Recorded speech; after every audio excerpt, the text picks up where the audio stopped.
ABS-CBN News and Current Affairs. Panig sa katotohanan, panig sa pagbangon ng bayan. Isolated ang mahigit sa 1,000 pamilya sa 5 barangay sa bayan ng Siruma, Camarines Sur dahil sa matinding pagulan at malalakas na alon. Exclusive Papatrol, Jonathan Magistrado.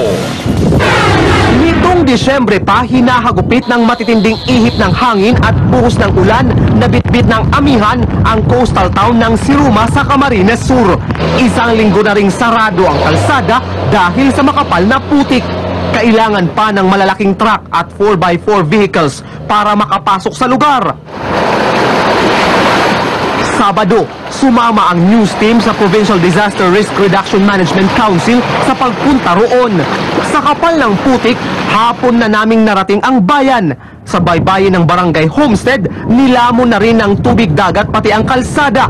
6 na buwan na rin hindi bumibiyahe ang mga bangka, kaya ang mga mangingisda walang mapagkakitaan. Maganda pong loob kung may tutulong sila. Baka po pwedeng tulungan nila ang katulad namin na mahirap. Dahil dito, namahagi ng tulong ang provincial government sa halos 200 pamilya roon.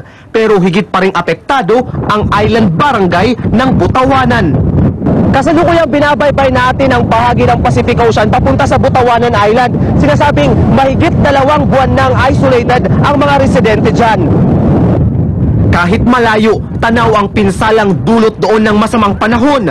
At sa kabila ng malakas na alon, hinatiran ng mga otoridad ng relief goods ang nasa mahigit 400 pamilyang apektado. Bigyan pansin ang aming kalsada, lalo-lalo ang National Road. Kasi talagang pag ganitong panahon ng tag-ulan at mayroong kalamidad, mahirap mai-transport yung mga goods.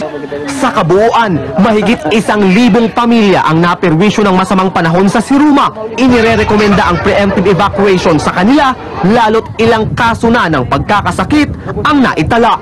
Tung Disyembre pa, hinahagupit ng matitinding ihip ng hangin at buhos ng ulan na bitbit ng amihan ang coastal town ng Siruma sa Camarines Sur. Isang linggo na ring sarado ang kalsada dahil sa makapal na putik. Kailangan pa ng malalaking truck at 4x4 vehicles para makapasok sa lugar. Sabado, sumama ang news team sa Provincial Disaster Risk Reduction Management Council sa pagpunta roon. Sa kapal ng putik, hapon na naming narating ang bayan.